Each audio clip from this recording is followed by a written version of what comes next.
Hello everyone and welcome back to another video about the life in Japan. This video is going to be a little bit different than my regular videos about Japan because today I'll be focusing on COVID-19, or also known as the coronavirus in Japan. I'll also try to update you about the regular life and what it's like to live in Japan during this pandemic. So as you may or may not know, Japan declared a state of emergency last night, 7 p.m. I believe, Japan time, and I'll be going over some of the changes and what it means for the average citizen living here in Japan. There are three major changes that are happening in Japan. The first thing is that this state of emergency only affects 7 prefectures in Japan.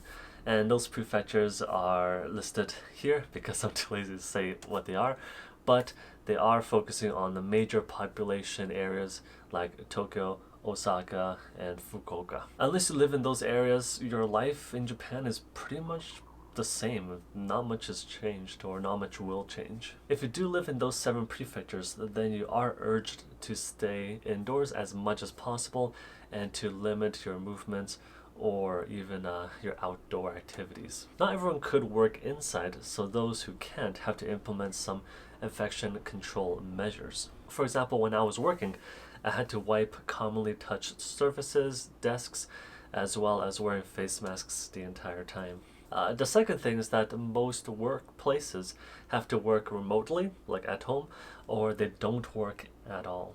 For example, for me, I have to stay at home. I cannot work at home yet, and I don't know when I will or if I will at all. But during this time, I still get paid 80% of my salary for that time that I don't work, which is still pretty good. The third thing is that basic infrastructure like supermarkets, drugstores, convenience stores, post office, banks, and public transportation will not be affected by this at all.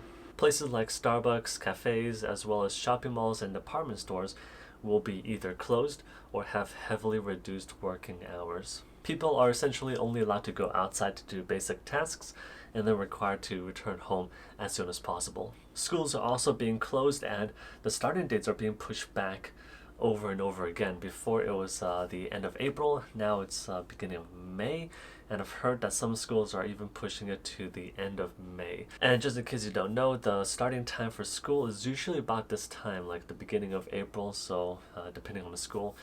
So that is definitely going to be heavily affected by this pandemic. So now we know what the government can restrict. So what are the penalties if a person decides to break those rules? Well, the simple answer is there are no penalties. This request by the Prime Minister leads to no individual penalties. Essentially, the government cannot force a lockdown of a city, they cannot force a population to stay indoors, and they can't fine people if they decide to go outside for a prolonged period of time or if they decide to go to a park or beach. However, this request is actually taken in as a demand. So even though they don't say you have to, essentially people take it in as something they must do. So it's kind of strange.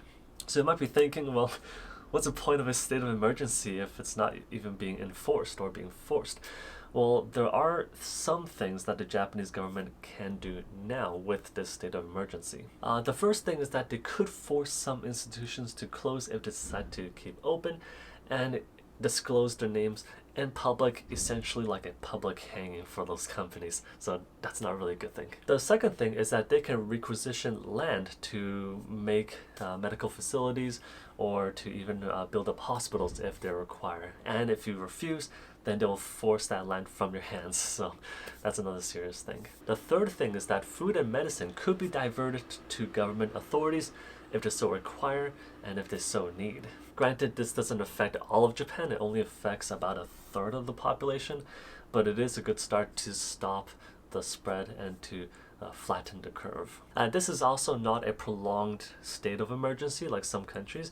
It is only going to last until the end of Golden Week, which is May 6th, so about a month. If there's anything the Japanese government has said that is practical, it is the 3 C's, which is to avoid closed spaces where crowds gather in close proximity. This doesn't just apply to Japan, so definitely keep that in mind when you do decide to go outside, or if you do decide to meet some people, keep those 3 C's in mind. So that's it for this video. If you have any other questions or comments about life in Japan or how Japan is handling this pandemic, please let me know down in the comment section below, and I'll get back to you.